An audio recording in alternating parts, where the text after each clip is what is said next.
24 তারিখে আপনারা আমাকে জোহরান মামদানি র্যাঙ্ক করবেন। আমার বাংলা ভালোই না। মুসলিম রাজনীতিক জোহরান মামদানি চলতি বছরের নভেম্বরে অনুষ্ঠিতব্য নিউ ইয়র্ক সিটির মেয়র পদে ডেমোক্রেটিক পার্টির প্রার্থী হিসেবে প্রতিদ্বন্দ্বিতা করার যোগ্যতা অর্জন করেছেন। গত 24 জুন বাছাই পর্বের নির্বাচনে তিনি নিউ ইয়র্কের সাবেক গভর্নর অ্যান্ড্রু কুমো সহ প্রায় 1 ডজন প্রার্থীকে পরাজিত করে রীতিমতো ইতিহাস গড়েছেন। সরকারিভাবে ফলাফল পেতে আরও দিন দুয়েক লাগবে, তবে তার বিজয় যে সুনিশ্চিত তা নিয়ে সন্দেহ নেই কারো।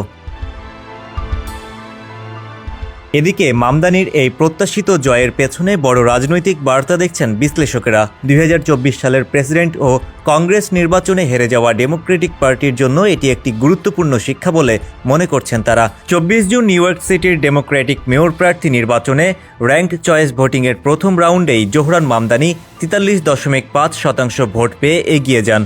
তিনি পান প্রায় 4,32,000 ভোট। কে এই মামদানি? 33 বছর বয়সী জোহরান কোয়ামে মামদানি একজন ডেমোক্রেটিক সোশ্যালিস্ট। তিনি উগান্ডার প্রখ্যাত শিক্ষাবিদ মাহমুদ মামদানি ও ভারতীয় চলচ্চিত্র নির্মাতা মীরা নায়ারের ছেলে। মামদানির জন্ম উগান্ডার কাম্পালায়। তিনি 7 বছর বয়সে নিউ ইয়র্কে চলে আসেন। পরে যুক্তরাষ্ট্রের মেইনের বোডিন কলেজ থেকে আফ্রিকান স্টাডিজে স্নাতক ডিগ্রি অর্জন করেন।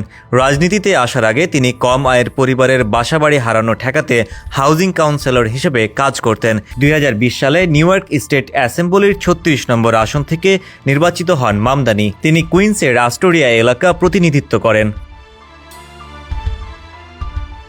চলতি বছরের শুরুতে মামদানি বিয়ে করেছেন 27 বছর বয়সী সিরীয় শিল্পী রামা দুয়াজিকে। তিনি ব্রুকলিনে থাকেন। রামার কাজ the New Yorker, the Washington Post ও ভাইসের মতো আন্তর্জাতিক প্রকাশনায় প্রকাশিত হয়েছে। তিনি অ্যানিমেশন ও সিরামিক শিল্পেও কাজ করেছেন। নির্বাচনী প্রচারে তিনি উর্দু ভাষায় ভিডিও, বলিউড ক্লিপ এবং স্প্যানিশ ভাষায় বক্তব্য ব্যবহার করে বিভিন্ন সম্প্রদায়ের ভোটারদের কাছে পৌঁছাতে সক্ষম হন। সামাজিক যোগাযোগ মাধ্যমেও দ্রুত জনপ্রিয় হয়ে ওঠেন তিনি, বিশেষ করে জেনজিদের মাঝে। ডেস্ক রিপোর্ট, সমকাল।